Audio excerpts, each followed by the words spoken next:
Eu deixei o púlpito aqui de lado porque eu vou usar muito a Bíblia.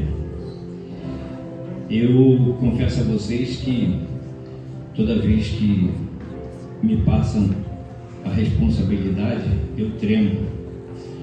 Eu vejo esses meninos sendo ensinados, eu acho lindo, porque ensina o menino o caminho que deve andar e quando for velho não se desviará dele. No meu tempo nós aprendíamos, mas não tínhamos a oportunidade de participar, porque só os mais velhos podiam. Eu acho lindo isso que a igreja faz. Mas vamos lá. Nós estamos estudando sobre a importância do Espírito Santo. Eu falei, Deus, falar sobre um tema que ele vem sendo falado me inspira. E eu passei por um período tão difícil ultimamente e eu fiquei preocupado porque foram muitas batalhas. E aí eu estava, essa semana passada, eu falei, eu vou ligar para o pastor e vou pedir o pastor para me tirar dessa. Passa de mim esse cálice. E eu estava, no dia 8, foi aniversário da minha esposa, e nós vimos aqui para uma pousada chamada Oxamburim, e a minha esposa estava lá na varanda, e eu estava dormindo, né? E aí quando foi 4 e pouco da manhã, eu acordei, ela não estava na cama, e eu a vi lá na varanda, de braços para o alto, orando.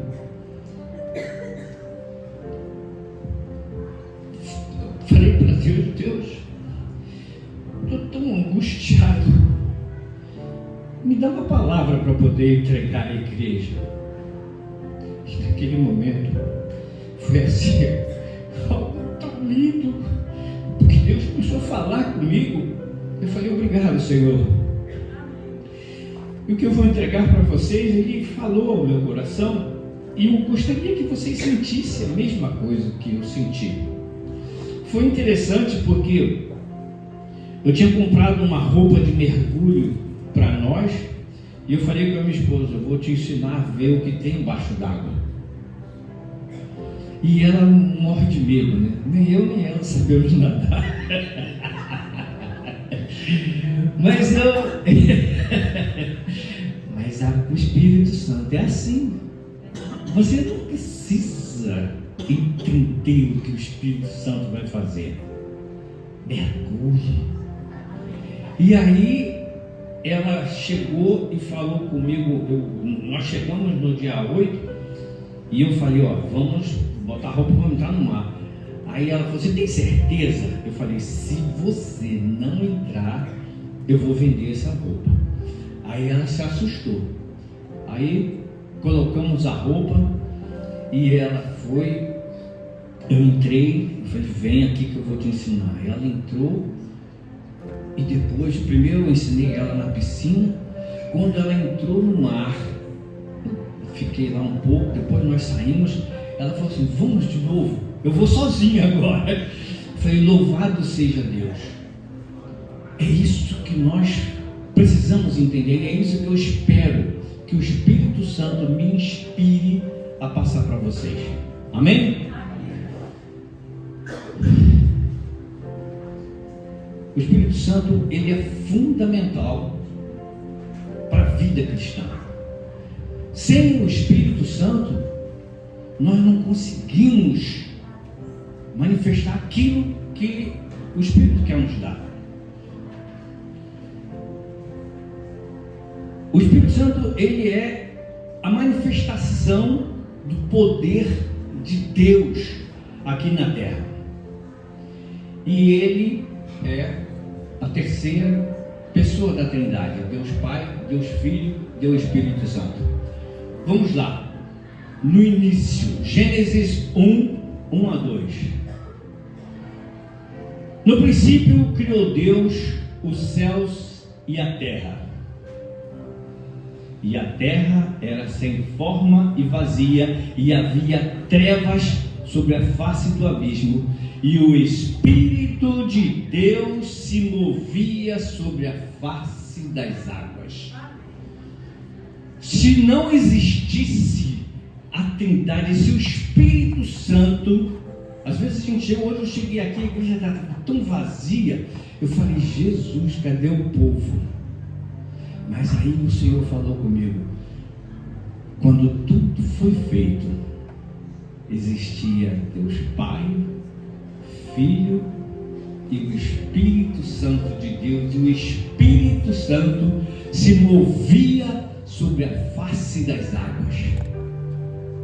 E às vezes nós sentimos que estamos tão fracos, nós estamos tão sozinhos, mas o Espírito de Deus se movia sobre a face das águas quando não existia ainda nada.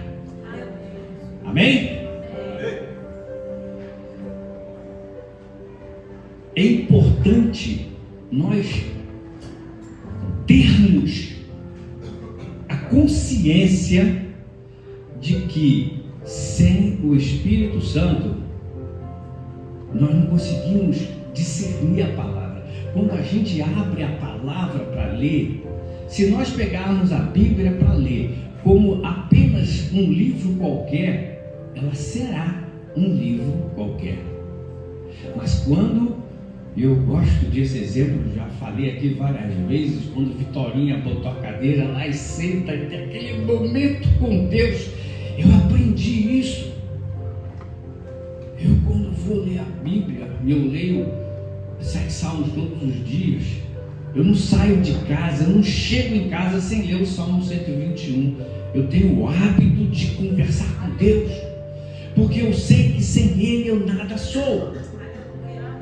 Porque eu, daqui a poucos dias, eu completo 71 anos. E eu ainda estou aprendendo a viver. E eu sei que sem Deus, sem o Espírito Santo de Deus, eu nada sou. Então assim foi no princípio.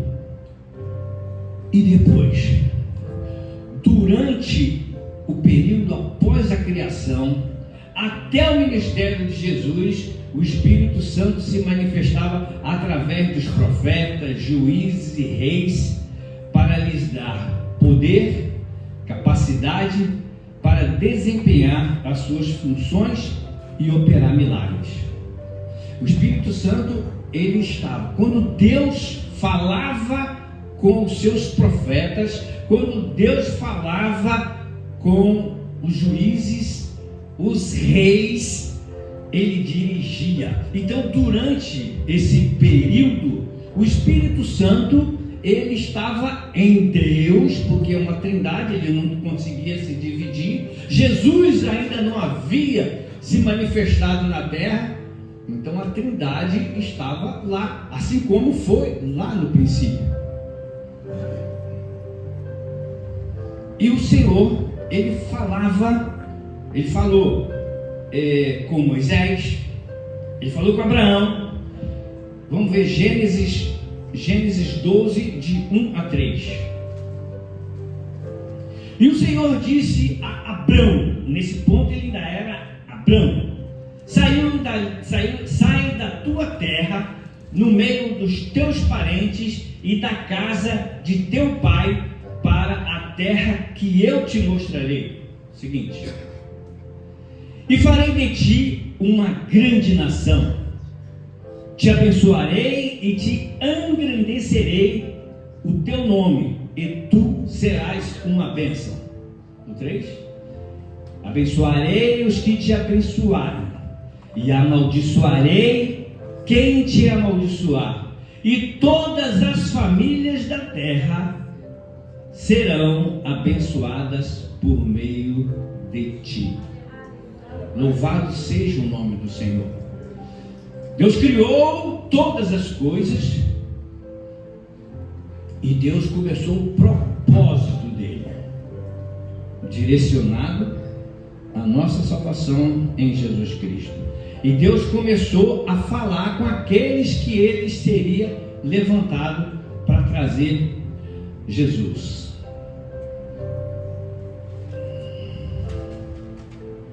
Eu espero que vocês estejam com paciência, que eu vou escrever um monte de páginas. E Deus falou também com Moisés. Êxodo 33, 11.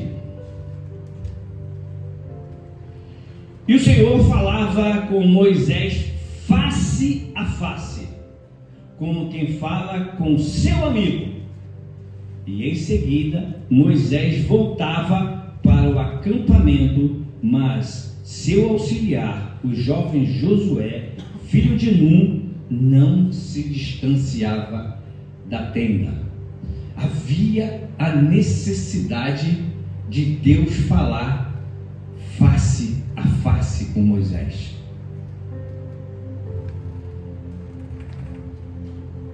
Naquela época, o poder do Espírito estava na palavra. Ele falava, mas ele ainda não havia entrado no homem. O homem ouvia a voz do Espírito. O Senhor se manifestava, direcionava para que fosse cumprido propósitos, milagres sendo feitos. Com Elias, em 1 Reis 17, 1 a 6,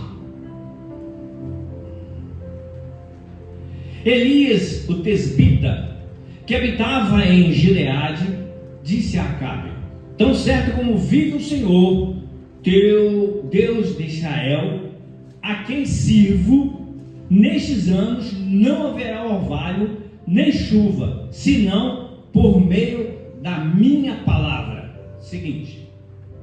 E depois da palavra do Senhor veio a Elias dizendo: retira-te daqui, vai para o leste e esconde-te perto do ribeiro de Querite, a leste do Jordão. Próximo. Beberás do ribeiro, e eu ordenei aos corvos que ali te sustentem. Elias partiu e fez conforme a palavra do Senhor, foi habitar perto do ribeiro de Querite, a leste do Jordão. E os corvos lhe traziam pão e carne pela manhã, como também pão e carne à tarde, e ele bebia do ribeiro. Eu confesso a você que eu fico pensando, receber uma ordem dessa e obedecer, né? Você vai ser alimentada por corvos. Dizem que os corvos são as aves mais inteligentes do reino das aves. O pessoal acha que é o papagaio, mas o papagaio ele só repete. Agora, o corvo parece que pensa. Não sei se vocês já viram uma imagem na internet que tem um corvo e tem um pote de água. E o corvo tenta beber a água e ele não consegue.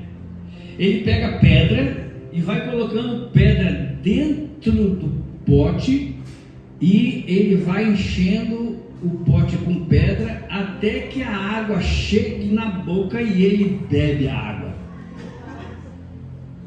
Já viu essa cena? É impressionante. Parece que pensa. Eu acredito que pensa. Porque como ele vai discernir isso? E Deus fala para Elias que ele deu ordem ao corvo que levasse pão e carne de manhã e à tarde. E Elias acreditou. E ele foi lá até que a água secasse e ele cumprisse o propósito dele.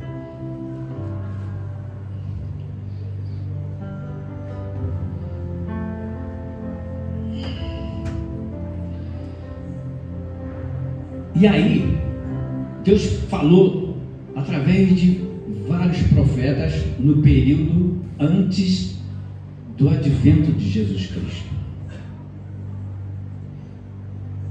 E foram tantos os milagres que foram realizados nesse período, só que num dado momento, lá em Malaquias, o Senhor se calou. Malaquias 4,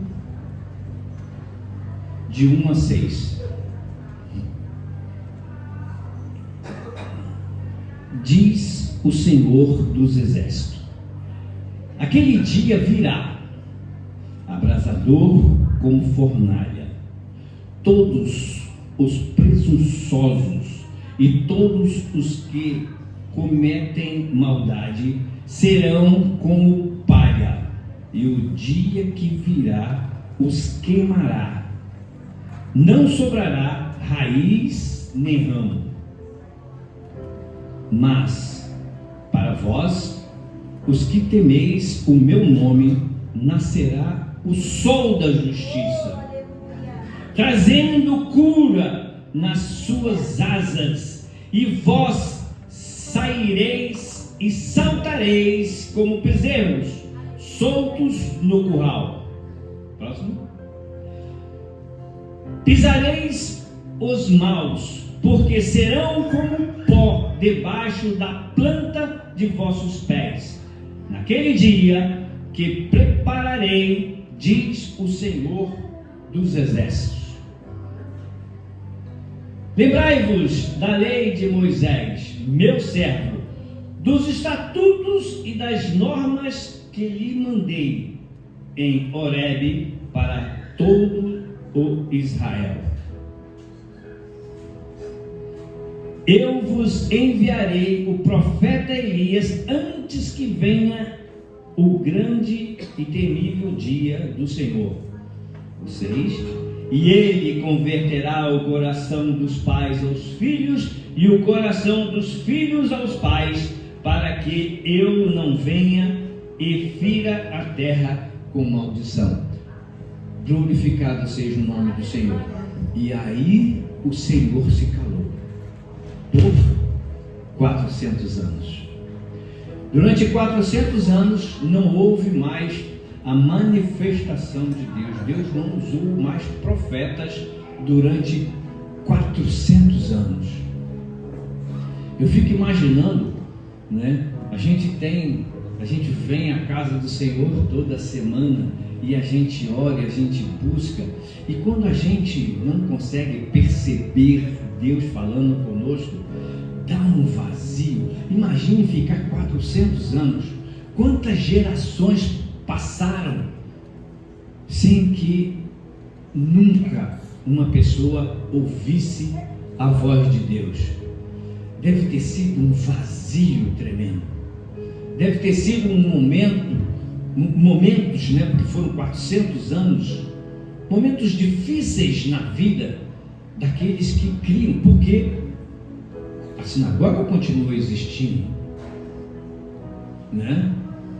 Os fariseus continuavam lá, a palavra continuava sendo lida, mas a manifestação do poder de Deus não aparecia. Os sacrifícios continuavam sendo feitos, mas apenas como ritual, como mesmice. Eu me preocupo, porque nos dias de hoje parece que está acontecendo o que aconteceu lá depois de Malaquias.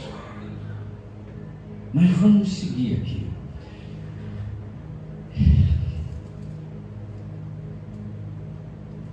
De Jesus até os dias de hoje.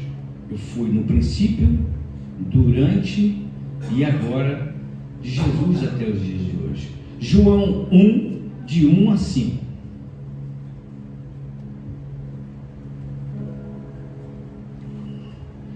No princípio era o Verbo. Lá em Gênesis falava que no princípio a terra estava sem forma e vazia. No princípio era o Verbo, e o Verbo estava com Deus, e o Verbo era Deus. Ele estava no princípio com Deus.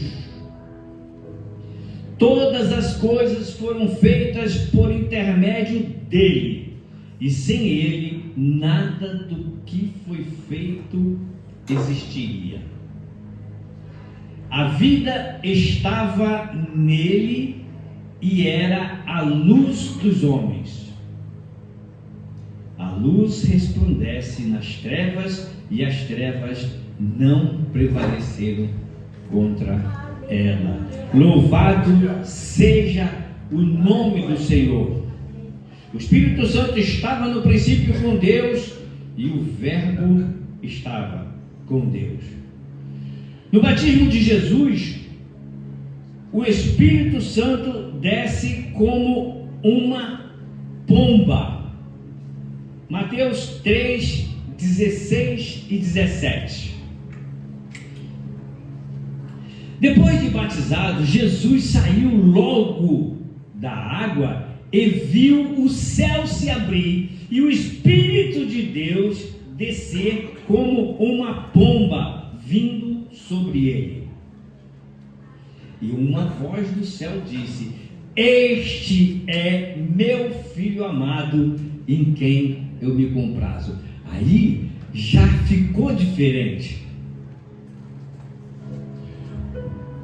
Deus falava e as pessoas viam a manifestação do poder, mas a partir desse momento o Espírito Santo pousa sobre alguém, sobre o Filho de Deus, aquele que estava lá no princípio com Deus. Então a história começa a ficar diferente, porque o Espírito Santo, ele agora está em Jesus, e a manifestação de Deus dizendo: Este é meu Filho amado, em quem eu me comprazo. Então houve a mudança da história, houve a mudança da manifestação do poder de Deus.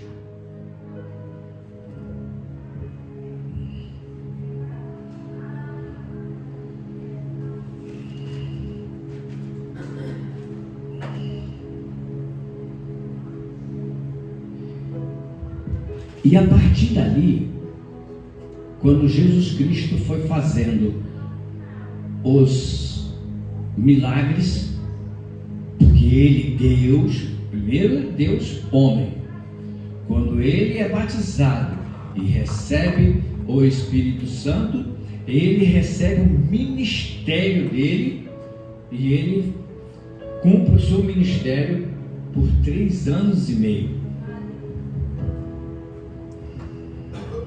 Lucas 24, 46 a 49. E disse-lhes: Está escrito que o Cristo sofreria e ao 3º dia ressuscitaria dentre os mortos,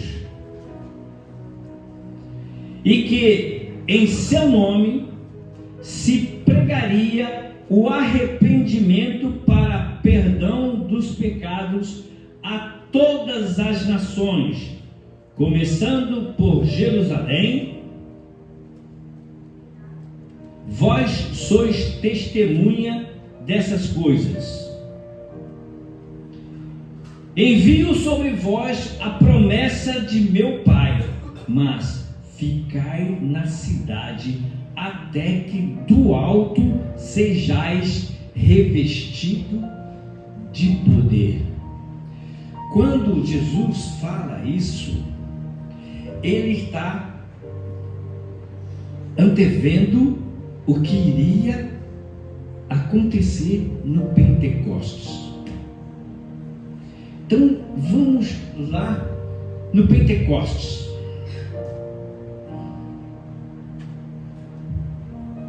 Antes, porém, deixa eu lembrar para vocês 2 coisas. Primeiro, no 47 ele diz assim: em meu nome se pregasse o arrependimento e a remissão dos pecados. Arrependimento, uma mudança de coração e mente, um reconhecimento do pecado e um retorno a Deus. É um ato de fé e obediência que conduz ao perdão e renovação da vida. Abandono do pecado, tristeza pelo pecado. Isso é arrependimento. Porque às vezes as pessoas falam, eu me arrependi. Mas o arrependimento verdadeiro, ele determina uma mudança de comportamento. E é isso que nós temos que entender. E arrependimento e remissão, ela está disponível àqueles que verdadeiramente se arrependem e deixam o pecado. É o que Cristo nos concedeu no seu sacrifício na cruz, ao derramar seu sangue, pois para a remissão dos pecados havia a necessidade de derramamento de sangue. Isso, quando Jesus Cristo foi morto, crucificado, derramou o seu sangue, ele deu a permissão para que nós fôssemos remidos dos nossos pecados. Através do arrependimento verdadeiro, a gente consegue isso. Então vamos lá. João 16, 7 e 8. Todavia digo-vos, a verdade é para o vosso benefício que eu vou, se eu não for, o Consolador não virá a vós, mas se eu for, eu o enviarei. E quando ele vier, convencerá o mundo do pecado, da justiça e do juízo.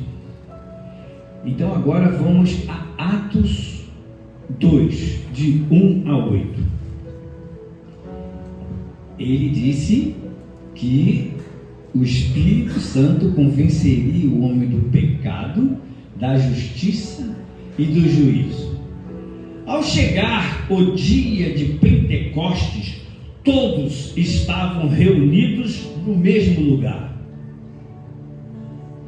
De repente, veio do céu um som como de um vento impetuoso e encheu toda a casa onde estavam sentados. E apareceram umas línguas como de fogo, distribuídas entre eles, e sobre cada um pousou uma. E todos ficaram cheios do Espírito Santo e começaram a falar em outras línguas, conforme o Espírito lhes concedia que falassem. E estavam em Jerusalém judeus piedosos de todas as nações que há debaixo do céu. Preste bem atenção nesse texto. Quando o som foi ouvido, a multidão se aglomerou e todos ficaram confusos, pois cada um os ouvia falar na sua própria língua. E perplexos e admirados diziam uns aos outros: por acaso esses que estão falando não são todos galileus? Como então cada um de nós os ouve falar em nossa língua materna?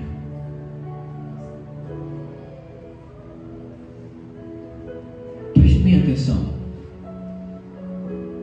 Por que o Espírito Santo, quando desceu sobre línguas, a cada um deu a capacidade de falar nas línguas dos povos que estavam ali? Porque Jesus primeiro treinou todos os seus discípulos e mandou em duplas para poder evangelizar. Ele os capacitou, ele os ensinou a evangelizar. Mas faltava uma coisa: faltava a autoridade do Espírito e a capacidade de falar no idioma daqueles que seriam evangelizados. E isso, às vezes as pessoas não prestam atenção. Paulo, ele chama a atenção com relação a isso, lá em 1 Coríntios 14 a 26. Olha só que interessante.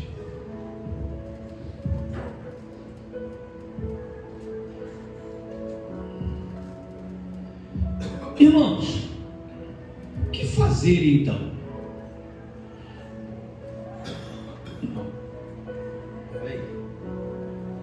1 Coríntios 14, 26 a 33, isso. Irmãos, o que fazer então? Quando vos reunis, cada um de vós tem um hino, tem uma palavra de instrução, tem uma revelação, tem uma palavra em línguas, tem interpretação. Tudo deve ser feito visando a edificação. Se alguém falar em uma língua, que falem somente 2, quando muito 3, um de cada vez, e haja quem interprete. Mas, se não houver intérprete, permaneça calado na igreja, falando consigo mesmo e com Deus. Que 2 ou 3 profetas falem, e os outros julguem o que foi dito. Mas, se for dada uma revelação a alguém, que estiver sentado, cale-se o primeiro.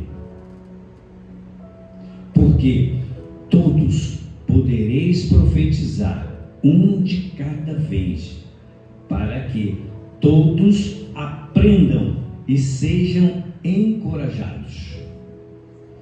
O espírito dos profetas está sujeito ao controle dos profetas, porque Deus não é Deus de desordem, mas sim de paz, como em todas as igrejas dos santos. É impressionante o que hoje em dia nós estamos vendo. Outro dia, eu fui convidado para pregar numa igreja e as pessoas, sabe aquelas igrejas de sapatinho de fogo, né? E uma pessoa veio e falou assim: o que te prende àquela igreja? Eu falei: palavra. O que me prendeu aqui, olha que eu fui criado na Igreja Assembleia de Deus de Nilópolis, cheguei lá com 4 anos de idade. Saí aos 15 para namorar, fui para a Igreja Presbiteriana aos 21, fiquei lá alguns anos, fui eleito presbítero lá. Eu voltei para a Igreja Assembleia de Deus. E como Paulo fala, a gente tem que servir a Deus com discernimento, porque senão vira só emoção. Porque as pessoas vão para a igreja e ficam naquele arerê dentro da igreja, quando sai, atravessou a rua, já esqueceu o que aconteceu, porque é emoção. Se nós servirmos a Deus apenas com emoção, não entra na razão. E o que nós precisamos é ter a consciência de que o Espírito Santo, ele zela por isso. Primeiro, que o Espírito Santo não é espírito de confusão. O Espírito Santo, ele nos capacita. Quando o Espírito chegou, ele deu capacidade de se falar nas línguas dos povos, para que os outros povos também recebessem aquilo que os judeus estavam recebendo. Mas desde então, as pessoas estão levando as coisas de uma forma, né? E hoje, no advento da internet, no meu tempo, a gente saía para poder fazer evangelismo, fazer a campanha, íamos para o interior de Minas com os ônibus da igreja, e lá, porque não tinha internet. Mas hoje em dia, as pessoas têm canais. Eu tenho um que eu acompanho, Leandro Avial. Então, hoje em dia, as pessoas, elas já têm a capacidade de pregar a pessoas que elas não estão nem vendo. Eu sigo um canal de oração que ele já está com 53 milhões de pessoas inscritas no canal dele. Mas infelizmente, tem pessoas que usam o Evangelho para oferir lucros. E as pessoas que olham, elas trocam alhos por bugalhos, elas misturam tudo. E vocês viram o escândalo que aconteceu agora de um menininho que estava lá, né? Não vou falar o nome dele aqui, mas de Paulo, eu não sei das quantas lá, falando em inglês, imitando um outro lá. Eu acho bonito quando a gente está ensinando os meninos a terem posição. Pronto.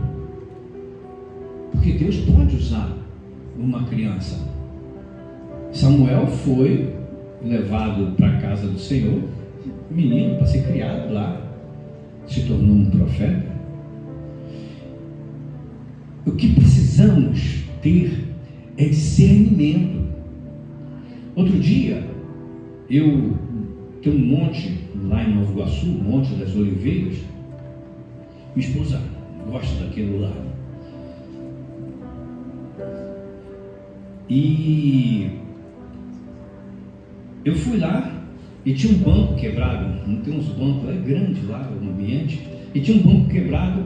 Eu ia sentar com ela, o banco estava quebrado.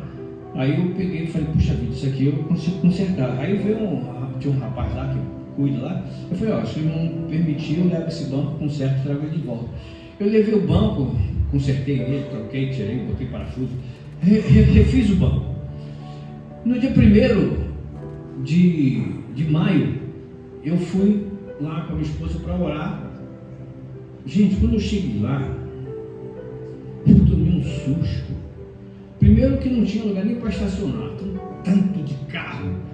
Eu falei, louvado seja Deus, o fogo está caindo aqui. Mas quando eu entrei, eu me assustei. Eu pensei que eu tivesse ido para um terreiro de macumba. Tinha uma roda imensa, mas um grupo grande mesmo. Devia ter mais de 100 pessoas naquela roda. E as pessoas batendo palma e um atabaque batendo, e o hino parecia ponto de macumba. E as pessoas rodavam com saia rodada, parecendo baiana, com saia rodada no meio da roda. E tinha um que parecia um peão, ele rodava. Falei, sangue e fogo, Jesus. Nós estamos perdendo o tato. As igrejas estão se perdendo. O evangelho genuíno, ele está se perdendo. E as igrejas acham que isso está legal. Se eu estiver errado, que o Espírito Santo mude. Mas eu não vejo isso na Bíblia. Muito pelo contrário. Eu vejo Paulo chamando a atenção para que haja ordem e decência. Para que haja ordem e decência. Aquele que tem ouvido, ouça o que o Espírito diz às igrejas. E é isso que nós precisamos. Não cabe a mim apontar dedo para ninguém. Se uma coisa não me vai bem, eu saio dali e vou para um canto onde eu me sinta bem. Eu, quando cheguei aqui no Parque Mambucaba, eu fui para uma igreja grande aqui, e quando eu comecei a me envolver, eu percebi umas coisas que eu falei, não bate. Graças a Deus, eu estava fechando um negócio com o Léo era daqui, e quando eu cheguei aqui, eu me apaixonei pela igreja. E eu já fui convidado para ser ordenado pastor em outras igrejas. Mas por quê? Eu não tenho essa ambição. Eu não tenho ambição de cargos. O que eu quero é estar sentado ali e sentir a presença do Espírito Santo de Deus. Eu quero sentir que o louvor é um louvor dirigido por alguém que tem unção. Eu quero sentir a presença de Deus na palavra do pregador que está aqui. Porque é isso que faz a gente crescer. O que faz a gente crescer não é firula, oba-oba. O que faz a gente crescer é nós buscarmos o discernimento na palavra. E é essa a importância do Espírito Santo para a igreja. Porque o Espírito Santo está aqui para nos dar entendimento, para que a gente possa sentir a presença dele em espírito e em verdade. Porque se não for assim, nós estamos perdendo tempo.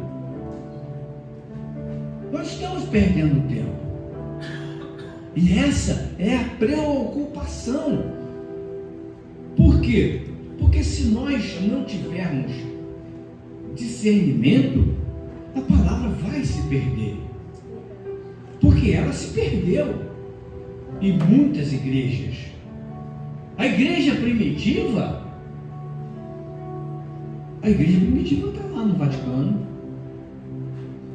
Está lá. A igreja de Roma. Paulo escreveu para aquela igreja.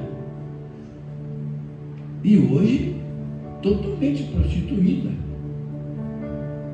E eu digo para vocês de todo o meu coração, eu entendo que nós estamos vivendo os últimos dias, pelos sinais que estão aí. Tem um monte de profecia dizendo que esse Papa que foi eleito agora é o último Papa. O que vem agora é o anticristo. Eu estou sozinho ou vocês ouviram isso também? Ouviram isso também? Isso está na internet. E se for verdade? E se for verdade? Gálatas 5, 16 a 26.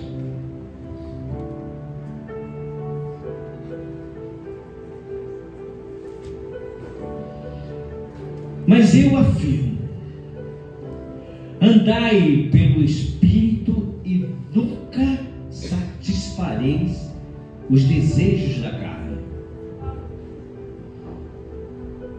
Porque a carne luta contra o Espírito e o Espírito contra a carne. Eles se opõem um ao outro, de modo que não conseguis fazer o que quereis.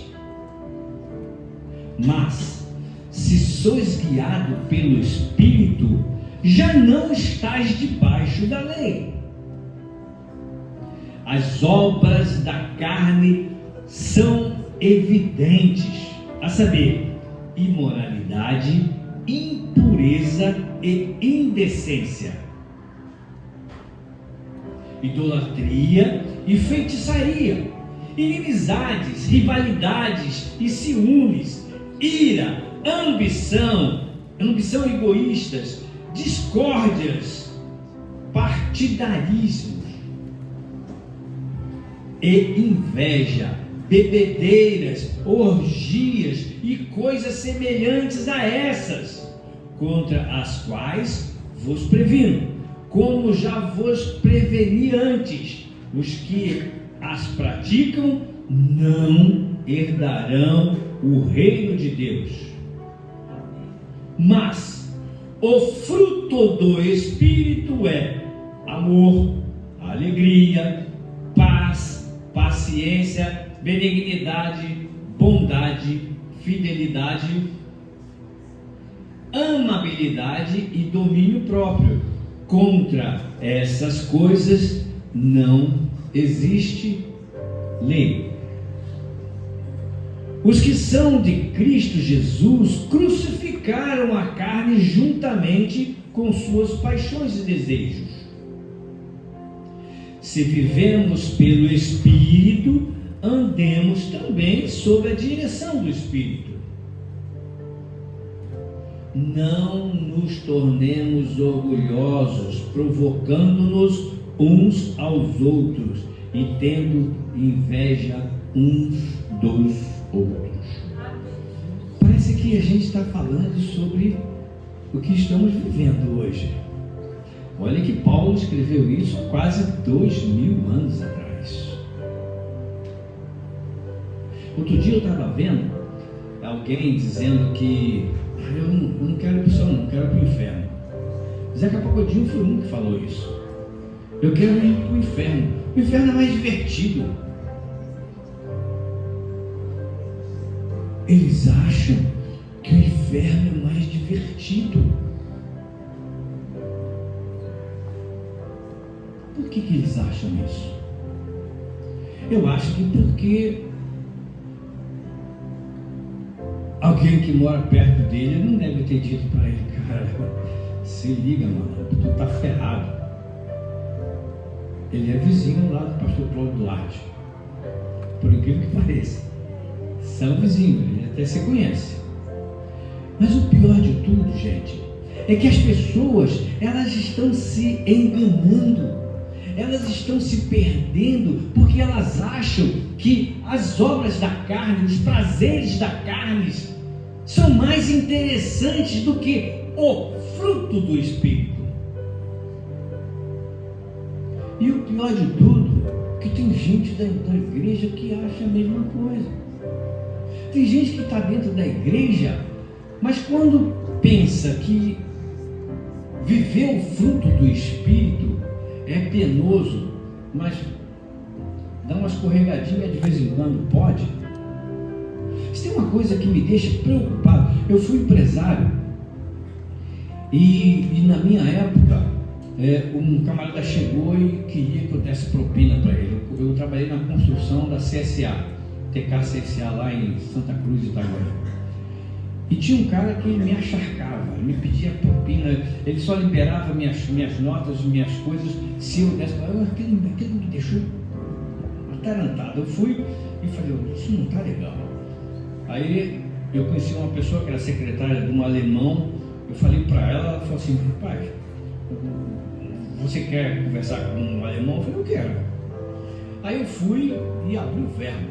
Eu falei para o alemão: está acontecendo isso. O senhor pode provar isso? Eu falei: posso. Para que eu fiz aquilo? Fechei a minha empresa. O cara foi mandado embora. Primeiro serviço que teve depois daquilo, eu fui avisado que tinha um serviço. Quando eu cheguei lá, tinha uma outra equipe. Eu falei: mas peraí, o serviço é meu. Não, aí pegou, o fiscal chegou e falou para mim assim: vai lá fazer denúncia agora. E acabou, eu tive que fechar minha empresa. Ser honesto, você paga preço. Que diga o Bolsonaro, né? Ser honesto nesse país, a gente tem que pagar preço. Mas hoje nós ainda temos a liberdade de falar do Evangelho. Se passar o que querem, vai chegar o dia que nós seremos tolhidos dessa liberdade. Estamos preparados para isso? Estamos preparados para levar chibatadas?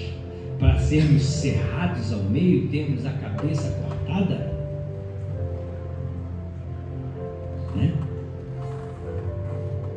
Ninguém. Pregar o Evangelho enquanto tem liberdade é uma coisa. Agora, pregar o Evangelho sendo ameaçado de morte, tendo todos os seus direitos arrancados, que Deus tenha misericórdia de nós. Que Deus tenha misericórdia de nós, porque isso é duro.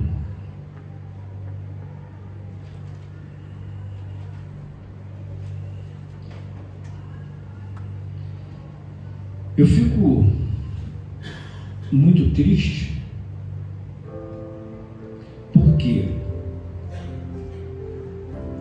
no livro de Lucas, capítulo 18, parte B, versículo 8, Lucas 8, parte B diz assim: quando vier o Filho do Homem, achará fé na terra? Pense nisso. Isso aqui são palavras de Jesus. Quando Jesus voltar, achará ele fé na terra? Como está a tua fé? Tu já se perguntou como está a sua fé? Quando você ora, você tem certeza que a tua oração está chegando no trono da graça? Você tem certeza disso? A Bíblia diz que o Espírito Santo intercede por nós com gemidos inexprimíveis, porque nós não sabemos como orar. Ainda a palavra não chegou na nossa boca, ele já conhece todas.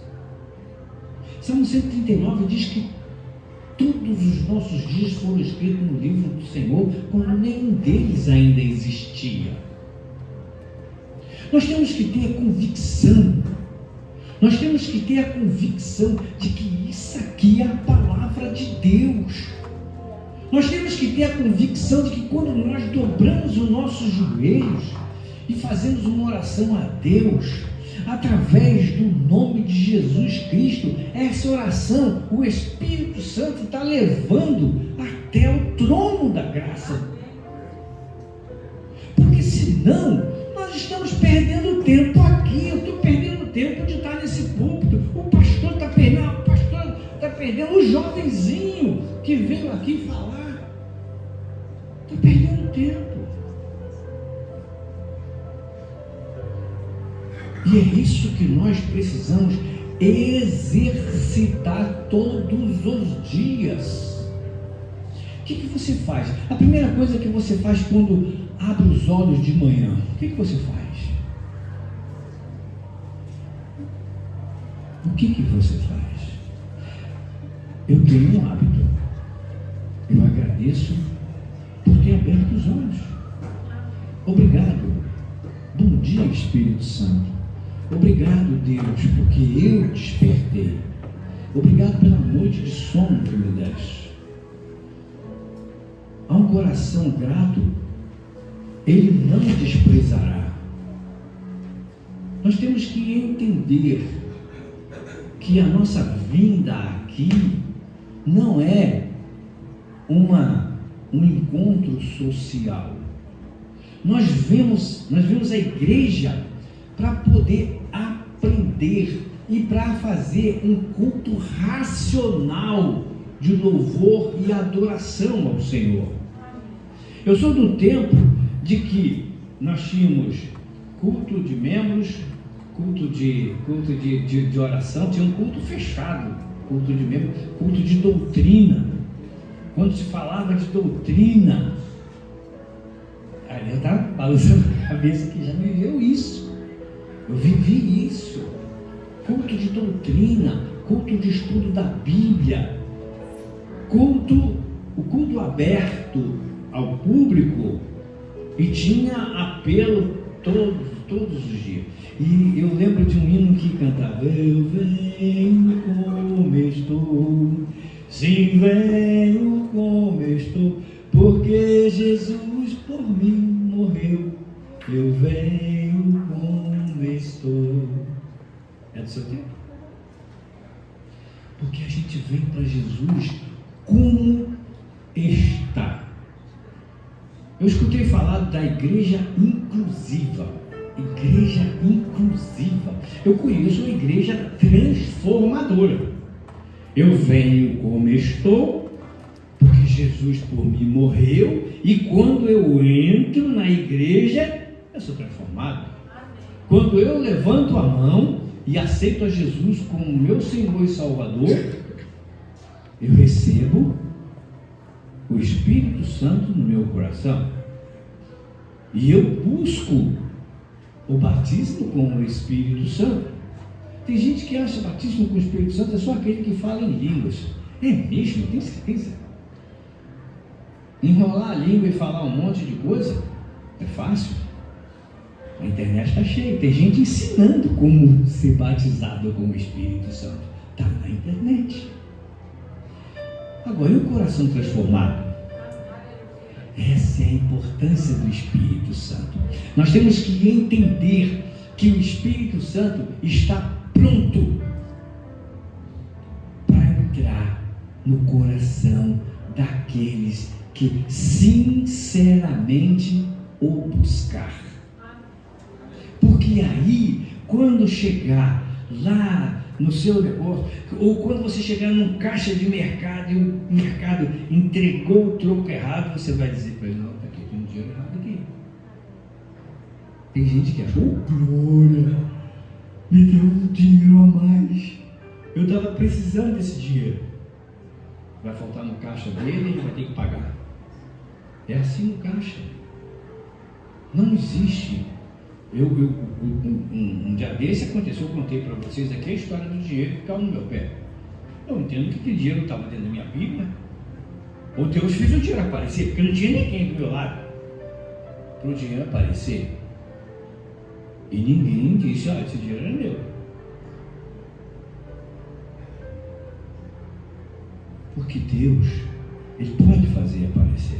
Não tem aquela história de Jesus que mandou pescar o peixe e tinha uma moeda dentro da boca do peixe? Pode acontecer. Mas um troco errado não é milagre, é roubo mesmo. É roubo. Você está roubando do caixa. Trocar uma etiqueta, ainda mais o café e o azeite agora está pela hora da morte, né?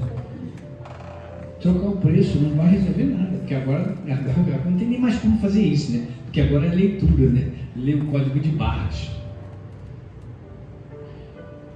A honestidade, ela tem que ser a tônica da vida do cristão. O Espírito Santo não está com você quando você está enganando. Quando você está trabalhando e você lesa alguém, o teu patrão, ou lesa um colega, o Espírito Santo não vai estar ali. A importância do Espírito Santo é dar consistência à vida do cristão, é dar autoridade a ele, para que, se tiver que orar por um enfermo, fazer uma oração de intercessão, vai responder.